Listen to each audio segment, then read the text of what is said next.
ನಮಸ್ಕಾರ ಸ್ನೇಹಿತರೆ, ವೇದಮಕರಂದಕ್ಕೆ ಸ್ವಾಗತ. ಇವತ್ತಿನ ಈ ವಿಡಿಯೋದಲ್ಲಿ ನಿಮ್ಮ ಜಾತಕದಲ್ಲಿ ಯಾವುದೇ ರೀತಿಯಾದ ಗ್ರಹ ದೋಷಗಳಿದ್ದರೆ ₹1 ಖರ್ಚು ಮಾಡದೆ ಪರಿಹಾರ ಮಾಡ್ಕೊಳ್ಳೋದು ಹೇಗೆ ಅಂತ ನೋಡೋಣ. ರಾಹುದೋಷ, ಕೇತುದೋಷ, ಸರ್ಪದೋಷ, ಸ್ತ್ರೀ ದೋಷ, ಪಿತೃದೋಷ, ಗುರುಬಲ ಇಲ್ಲದೆ ಇರುವಂಥದ್ದು, ಈ ರೀತಿಯಾದ ದೋಷಗಳಿಗೆ ಪರಿಹಾರ ಮಾಡಲಿಕ್ಕೆ ಹೋಗಿ ₹1000 ಕಳ್ಕೊಂಡಿದ್ದೀರಾ. ಹಾಗಾದರೆ ಈ ವಿಡಿಯೋನ ತಪ್ಪದೇ ನೋಡಿ. ಜಾತಕದಲ್ಲಿ ಯಾವುದೇ ರೀತಿಯಾದ ದೋಷ ಇದ್ದರೂ ಸುಲಭವಾಗಿ ಮನೆಯಲ್ಲೇ ₹1 ಖರ್ಚಿಲ್ಲದೆ ಪರಿಹಾರ ಮಾಡ್ಕೊಳ್ಳೋದು ಹೇಗೆ ಅಂತ ಈ ವಿಡಿಯೋದಲ್ಲಿ ನೋಡೋಣ. ತಪ್ಪದೇ ವೇದಮಕರಂದ ಚಾನಲನ್ನು ಸಬ್ಸ್ಕ್ರೈಬ್ ಮಾಡ್ಕೊಳ್ಳಿ. ನಿಮ್ಮ ಪ್ರೀತಿ ಪಾತ್ರರೊಂದಿಗೆ ಮತ್ತು ಈ ರೀತಿಯಾದ ಸಮಸ್ಯೆ ಇರುವಂಥವ್ರಿಗೆ ಈ ವಿಡಿಯೋನ ಶೇರ್ ಮಾಡಿ. ಇದರಿಂದ ಅವ್ರಿಗೂ ಸಹ ಹೆಲ್ಪ್ ಆಗ್ಬೋದು. ಹಾಗಾದರೆ ಬನ್ನಿ ವಿಡಿಯೋನ ಸ್ಟಾರ್ಟ್ ಮಾಡೋಣ. ನಮ್ಮ ದಿನನಿತ್ಯದ ಜೀವನದಲ್ಲಿ ನಮ್ಮ ಅಕ್ಕಪಕ್ಕದವರು, ಸ್ನೇಹಿತರು, ಬಂಧುಗಳು ಅಥವಾ ನಾವೇ ಈ ರೀತಿಯಾದ ಸಮಸ್ಯೆಗಳನ್ನು ಖಂಡಿತ ಅನುಭವಿಸಿರ್ತೀವಿ. ಜೀವನದಲ್ಲಿ ಏನೋ ಅಡೆತಡೆಗಳಾಗ್ತಾ ಇರುತ್ತೆ ಅಥವಾ ತುಂಬ ಕಷ್ಟ ಅನುಭವಿಸ್ತಾ ಇರ್ತೀವಿ. ಜೀವನ ಸಾಕಪ್ಪ ಅಂತ ಅನಿಸೋದು ಎಲ್ಲರ ಜೀವನದಲ್ಲೂ ಸಹಜ. ಈ ರೀತಿಯಾದ ಕಷ್ಟಗಳು ಎದುರಾದಾಗ ನಾವೇನು ಮಾಡ್ತೀವಿ? ಜ್ಯೋತಿಷಿಗಳ ಮೊರೆ ಹೋಗ್ತೀವಿ. ಮೊದಲೇ ಕಷ್ಟದಲ್ಲಿರ್ತೀವಿ. ಅವ್ರು ಏನೇ ಹೇಳಿದ್ರು, ಎಷ್ಟು ಹಣ ಕೇಳಿದ್ರು, ಹೇಗೋ ಹೊಂದಿಸಿ ಕೊಟ್ಬಿಟ್ಟು ಪರಿಹಾರ ಮಾಡ್ಕೊಳ್ಳೋಣ ಅನ್ನೋ ಮನಸ್ಥಿತಿಯಲ್ಲಿ ಇರ್ತೀವಿ. ಆದರೆ ಅದರಿಂದ ನಮಗೆ ನಿಜವಾಗ್ಲೂ ಪರಿಹಾರ ಸಿಗುತ್ತಾ? ಅಥವಾ ಎಲ್ಲರ ಕೈಲೂ 20,000-30,000 ಸಾವಿರಗಳನ್ನು ಕೊಟ್ಟು ಪರಿಹಾರ ಮಾಡ್ಕೊಳ್ಳಿಕ್ಕೆ ಸಾಧ್ಯ ಆಗುತ್ತಾ? ಖಂಡಿತ ಇಲ್ಲ ಅಲ್ವಾ? ಒಂದು ನೆನ್ಪಿಟ್ಕೊಳ್ಳಿ, ಯಾವುದೇ ಜ್ಯೋತಿಷಿ ಆಗಲಿ ಗ್ರಹದೋಷ ಪರಿಹಾರಕ್ಕೆ ಅಥವಾ ಜಾತಕದಲ್ಲಿರೋ ಇನ್ಯಾವುದೋ ದೋಷ ಪರಿಹಾರಕ್ಕಾಗಿ ಇಷ್ಟು ದುಡ್ಡು ಅಂತ ಫಿಕ್ಸ್ ಮಾಡಿ ದುಡ್ಡಿನ ಆಸೆಗಾಗಿ ಪೂಜೆ ಮಾಡಿಸಿದ್ರೆ ಖಂಡಿತವಾಗ್ಲೂ ಅಲ್ಲಿ ದೈವ ಬಲ ಕೆಲಸ ಮಾಡೋದಿಲ್ಲ. ಆ ಸಮಸ್ಯೆಗೆ ಪರಿಹಾರ ಸಿಗೋದಿಲ್ಲ. ಎಲ್ಲರೂ ಕೆಟ್ಟವರೇ ಇರ್ತಾರೆ ಅಂತ ಹೇಳೋಕ್ಕಾಗಲ್ಲ. ಪರಿಹಾರ ಮಾಡಿಕೊಟ್ಬಿಟ್ಟು ನಿಮ್ಮ ಕೈಲಾದಷ್ಟು ಹಣ ಕೊಡಿ ಅಂತ ಕೇಳೋರು ಇರ್ತಾರೆ. ಹಾಗಾದರೆ ಹಣ ಕಾಸಿಲ್ಲದೆ ಗ್ರಹದೋಷಗಳನ್ನು ಪರಿಹಾರ ಮಾಡ್ಕೊಳ್ಳಿಕ್ಕಾಗಲ್ವಾ ಅಂತ ಅಂದರೆ ಖಂಡಿತ ಆಗುತ್ತೆ. ಎಲ್ಲರ ಜೀವನದಲ್ಲೂ ಜಾತಕದಲ್ಲಿ ಯಾವುದೋ ಒಂದು ಟೈಮ್ ಫ್ರೇಮಲ್ಲಿ ಗ್ರಹಗತಿಗಳ ಕೆಟ್ಟ ದೃಷ್ಟಿ ಬಿದ್ದೇ ಬೀಳುತ್ತೆ. ಈ ಸಮಸ್ಯೆಗೆ ತುಂಬ ಸುಲಭವಾದ, ಸರಳವಾದ, ತುಂಬಾ ಸ್ಟ್ರಾಂಗ್ ಆಗಿರುವಂಥ ರೆಮಿಡಿ, ಪರಿಹಾರ, ಒಂದು ಮಹಾ ಮಂತ್ರ ಏನಂದರೆ ಪ್ರತಿದಿನ ಬೆಳಗ್ಗೆ ಸೂರ್ಯೋದಯದ ಸಮಯದಲ್ಲಿ ಮತ್ತು ಸಾಯಂಕಾಲ ಸೂರ್ಯಾಸ್ತದ ಸಮಯದಲ್ಲಿ ವಿಷ್ಣು ಸಹಸ್ರನಾಮ ಪಾರಾಯಣವನ್ನು ತಪ್ಪಿಲ್ಲದೆ ಮಾಡೋದು. ವಿಷ್ಣು ಸಹಸ್ರನಾಮವನ್ನು ತಪ್ಪಿಲ್ಲದೆ ಬೆಳಗ್ಗೆ ಮತ್ತು ಸಂಜೆ ಯಾರು ಓದ್ತಾರೋ ಅವರಿಗೆ ಎಲ್ಲ ಗ್ರಹದೋಷಗಳಿಂದ ಮುಕ್ತಿ ಸಿಗುತ್ತೆ. ಯಾವ ಶಾಂತಿಗಳನ್ನು ಮಾಡಿಸೋ ಅಂಥ ಅವಶ್ಯಕತೆ ಇರೋದಿಲ್ಲ ಅಂತ ಹೇಳ್ತಾರೆ. ಯಾಕೆಂದರೆ ಎಲ್ಲ ಗ್ರಹಗಳು ಭಗವಂತನ ಅಧೀನದಲ್ಲಿರ್ತಾರೆ. ಪರಮಾತ್ಮ ಹೇಳ್ದಾಗೆ ಕೇಳ್ತಾರೆ. ಈಗ ನೋಡಿ, ನಾವು ಸತ್ಯನಾರಾಯಣ ಸ್ವಾಮಿ ಪೂಜೆ ಮಾಡುವಾಗ ಅಷ್ಟದಿಕ್ಪಾಲಕರು ಎಲ್ಲ ಗ್ರಹಗಳನ್ನು ಕೂರಿಸಿ ಅದರ ಮಧ್ಯದಲ್ಲಿ ಒಂದು ದೊಡ್ಡ ಪೀಠವನ್ನು ಹಾಕಿ ಸತ್ಯನಾರಾಯಣ ಸ್ವಾಮಿ ಫೋಟೋವನ್ನು ಇಡ್ತೀವಿ ಅಲ್ವಾ?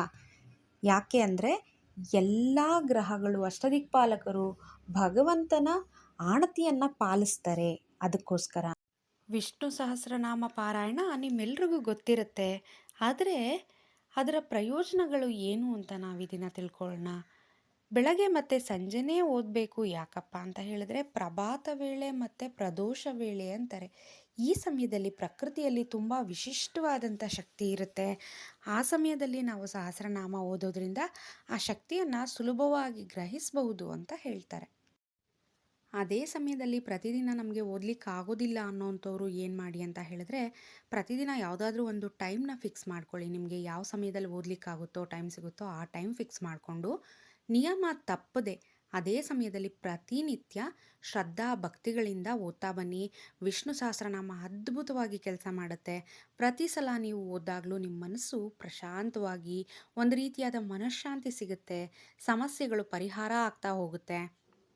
ತುಂಬ ಕಷ್ಟದ ಸಮಯದಲ್ಲಿ ಮನಸ್ಸಿಗೆ ನೆಮ್ಮದಿ ಇಲ್ಲದೆ ಇದ್ದಾಗ, ಗ್ರಹಗಳ ವಕ್ರದೃಷ್ಟಿ ನಿಮ್ಮ ಮೇಲಿದ್ದಾಗ ನಿಯಮಬದ್ಧವಾಗಿ ವಿಷ್ಣು ಸಹಸ್ರನಾಮವನ್ನು ತಪ್ಪಿಲ್ಲದೆ ಓದಿ. ನೀವೇ ಹೇಳ್ತೀರಾ, ತುಂಬ ಅದ್ಭುತವಾದ ಫಲಿತಾಂಶ ಸಿಗ್ತಾ ಇದೆ ನಮಗೆ. ಇಷ್ಟಕ್ಕೂ ವಿಷ್ಣು ಸಹಸ್ರನಾಮ ಯಾವ ರೀತಿಯಾಗಿ ಕೆಲಸ ಮಾಡುತ್ತೆ ಅಂತ ನೋಡೋಣವಾ? ನಿಮ್ಮೆಲ್ರಿಗೂ ಗೊತ್ತಿರೋ ಹಾಗೆ 27 ನಕ್ಷತ್ರಗಳಿವೆ ನಮ್ಮ ಜ್ಯೋತಿಷದ ಪ್ರಕಾರ. ಅಶ್ವಿನಿ, ಭರಣಿ, ಕೃತಿಕಾ, ರೋಹಿಣಿ, ಹೀಗೆ 27 ನಕ್ಷತ್ರಗಳಿವೆ. ಒಂದೊಂದು ನಕ್ಷತ್ರಕ್ಕೂ 4 ಪಾದಗಳಿದೆ. ಯಾವುದೇ ಮಗುವಿನ ಜನನ ಆದ್ರೂ ಈ 27 ನಕ್ಷತ್ರಗಳ ಯಾವುದೋ ಒಂದು ಪಾದದಲ್ಲೇ ಹುಟ್ಟಿರುತ್ತೆ ಆ ಮಗು. ಯಾವುದೇ ಒಂದು ವ್ಯಕ್ತಿ ಈ 27 ನಕ್ಷತ್ರಗಳ 4 ಪಾದಗಳು ಅಂದರೆ 27 ಇಂಟು 4 ಇಸ್ ಈಕ್ವಲ್ ಟು 108 ಅಂತ ನಾವೇನು ಕ್ಯಾಲ್ಕುಲೇಟ್ ಮಾಡ್ತೀವಿ, ಇಷ್ಟರಲ್ಲೇ ಹುಟ್ಟಿರ್ಲಿಕ್ಕೆ ಸಾಧ್ಯ ಅಲ್ವಾ? ಹಾಗೇನೇ ವಿಷ್ಣು ಸಹಸ್ರನಾಮದಲ್ಲಿ 108 ಶ್ಲೋಕಗಳಿವೆ. ಪೂರ್ವ ಪೀಠಿಕೆ, ಉತ್ತರ ಪೀಠಿಕೆ ಮತ್ತು ಈ ಫಲಶ್ರುತಿಯನ್ನು ಬಿಟ್ಬಿಟ್ರೆ ಸಹಸ್ರನಾಮದಲ್ಲಿ ನಮಗೆ 108 ಶ್ಲೋಕಗಳು ಸಿಗುತ್ತೆ. ವಿಶ್ವಂ ವಿಷ್ಣುರ್ ವಷಟ್ಕಾರೋ ಇಲ್ಲಿಂದ ಶ್ಲೋಕಗಳು ಸ್ಟಾರ್ಟ್ ಆಗುತ್ತೆ.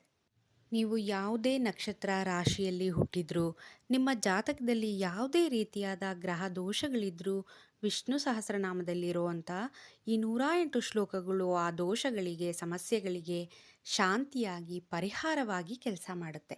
ಹಾಗಾಗಿ ನಿಮ್ಮ ಜಾತಕದಲ್ಲಿ ದೋಷ ಇದೆ ಅಂತ ಯಾರಾದರೂ ಹೇಳಿದ್ರೆ ಏನೂ ತಲೆ ಕೆಡಿಸ್ಕೊಳ್ಳದೆ ಭಗವಂತನಲ್ಲಿ ನಂಬಿಕೆ ಇಟ್ಟು ಶ್ರದ್ಧಾ ಭಕ್ತಿಯಿಂದ ವಿಷ್ಣು ಸಹಸ್ರನಾಮವನ್ನು ಪಾರಾಯಣ ಮಾಡಿ ಸಮಸ್ಯೆಗಳಿಗೆ ಪರಿಹಾರ ತಾನಾಗೇ ಸಿಗುತ್ತೆ. ಪರ್ಟಿಕ್ಯುಲರ್ ಆಗಿ ನಿಮ್ಮ ನಕ್ಷತ್ರ ಮತ್ತು ಪಾದಕ್ಕೆ ಯಾವ ಶ್ಲೋಕವನ್ನು ಹೇಳಬೇಕು ಅಂತ ನಾನಿಲ್ಲಿ ಪಿಕ್ಚರಲ್ಲಿ ಕೊಟ್ಟಿರ್ತೀನಿ, ನೋಡ್ಕೊಳ್ಳಿ. ಉದಾಹರಣೆಗೆ ನೀವು ಅಶ್ವಿನಿ ನಕ್ಷತ್ರದಲ್ಲಿ ಹುಟ್ಟಿದರೆ ಶ್ಲೋಕ 1ರಿಂದ 4 ಓದಬೇಕಾಗತ್ತೆ.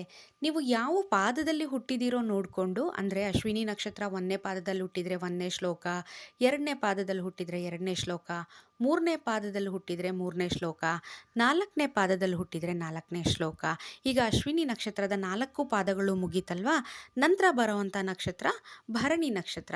ಭರಣಿ ನಕ್ಷತ್ರದ 1ನೇ ಪಾದದವರು 5ನೇ ಶ್ಲೋಕ, 2ನೇ ಪಾದದವರು 6ನೇ ಶ್ಲೋಕ, ಹೀಗೆ ಕ್ರಮವಾಗಿ ಓದ್ಕೋತಾ ಬರಬೇಕು. ಈಗ ನಿಮ್ಗೆ ಅರ್ಥ ಆಯ್ತಲ್ವಾ ನಿಮ್ಮ ನಕ್ಷತ್ರ ಮತ್ತು ಪಾದಗಳಿಗೆ ಅನುಗುಣವಾಗಿ ಯಾವ ರೀತಿಯಾಗಿ ನಾವು ಶ್ಲೋಕಗಳನ್ನು ಓದ್ಕೋಬೇಕು ಅಂತ. ನಮ್ಮ ನಕ್ಷತ್ರ ಪಾದಗಳಿಗೆ ಅನುಗುಣವಾಗಿ ವಿಷ್ಣು ಸಹಸ್ರನಾಮದಿಂದ ಶ್ಲೋಕಗಳನ್ನು ಸೆಲೆಕ್ಟ್ ಮಾಡಿಕೊಂಡು ಯಾವ ರೀತಿಯಾಗಿ ನಾವು ಗ್ರಹದೋಷಗಳನ್ನು ಪರಿಹಾರ ಮಾಡ್ಕೋಬೋದು ಅಂತ ನೋಡಿದ್ವಿ ಅಲ್ವಾ? ಇನ್ನು ಕೆಲವರಿಗೆ ಡೌಟ್ ಬರ್ಬೋದು, ನನಗೆ ನಾನು ಹುಟ್ಟಿರೋವಂಥ ನಕ್ಷತ್ರ ಮಾತ್ರ ಗೊತ್ತು, ಆದರೆ ಯಾವ ಪಾದದಲ್ಲಿ ಹುಟ್ಟಿದ್ದೀನಿ ಅಂತ ಗೊತ್ತಿಲ್ಲ. ಹಾಗಾದರೆ ನಾನು ಯಾವ ಶ್ಲೋಕವನ್ನು ಓದಬೇಕು ಅಂತ. ನಿಮ್ಮ ನಕ್ಷತ್ರಕ್ಕೆ ನಿಮಗೆ 4 ಶ್ಲೋಕಗಳು ಸಿಗುತ್ತಲ್ಲ, ಆ 4 ಶ್ಲೋಕಗಳನ್ನು ಓದಿ ಖಂಡಿತವಾಗ್ಲೂ ಅದ್ಭುತವಾದ ಫಲಿತಾಂಶ ನಿಮಗೆ ಸಿಗುತ್ತೆ.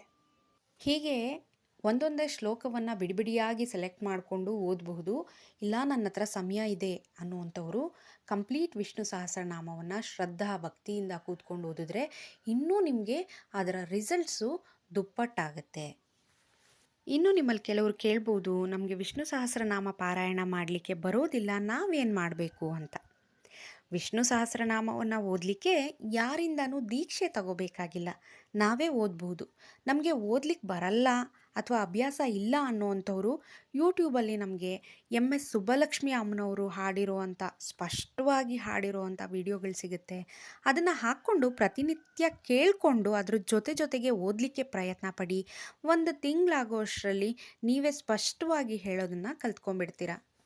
ಎಷ್ಟು ದಿನಗಳ ಕಾಲ ಓದಬೇಕು ಅಂತ ಕೇಳೋದಾದರೆ ನಮ್ಮ ಕರ್ಮಗಳು ಎಷ್ಟಿರುತ್ತೆ ಅಂತ ನಮಗೆ ಗೊತ್ತಿಲ್ಲ. ಹಾಗಾಗಿ ಶ್ರದ್ಧಾ ಭಕ್ತಿಯಿಂದ ಭಗವಂತನಲ್ಲಿ ನಂಬಿಕೆ ಇಟ್ಟು ಸಮಸ್ಯೆಗಳು ಪರಿಹಾರ ಆಗೋವರೆಗೂ ಓದಿ. ನಿಮಗೆ ಸಾಧ್ಯ ಆದರೆ ಪ್ರತಿನಿತ್ಯ ತಪ್ಪದೇ ಓದ್ತಾ ಏನಾದರೂ ಬಂದರೆ ನಿಮ್ಮ ಜೀವನದಲ್ಲಿ ಆರ್ಥಿಕವಾಗಿ, ಮಾನಸಿಕವಾಗಿ, ಆಧ್ಯಾತ್ಮಿಕವಾಗಿ ತುಂಬ ಸ್ಟ್ರಾಂಗ್ ಆಗ್ತೀರಾ. ರಿಸಲ್ಟ್ಸ್ನ ನೀವೇ ನೋಡ್ತೀರಾ. ಆಗ ತಪ್ಪದೆ ನನಗೆ ಕಮೆಂಟ್ ಮಾಡಿ ತಿಳಿಸಿ ನಿಮ್ಮ ಜೀವನದಲ್ಲಿ ಯಾವ ರೀತಿಯಾದ ಬದಲಾವಣೆ ಆಯಿತು ಅಂತ. ನಾನು ನಿಮ್ಮ ಕಮೆಂಟ್ಗಳನ್ನು ಓದಿ ಸಂತೋಷ ಪಡ್ತೀನಿ. ನಮ್ಮ ಸುತ್ತಮುತ್ತಲೂ ಗ್ರಹಶಾಂತಿಗಳ ಪರಿಹಾರಕ್ಕಾಗಿ ತುಂಬಾ ದುಡ್ಡು ಕಳ್ಕೊಂಡಿರೋ ಅಂಥ ಜನ ಇರ್ತಾರೆ. ಅಂಥವ್ರಿಗೆ ಈ ವಿಡಿಯೋನ ಶೇರ್ ಮಾಡಿ, ಅವ್ರಿಗೆ ತುಂಬ ಹೆಲ್ಪ್ ಆಗುತ್ತೆ ಅಂತ ನಾನು ಭಾವಿಸ್ತೀನಿ.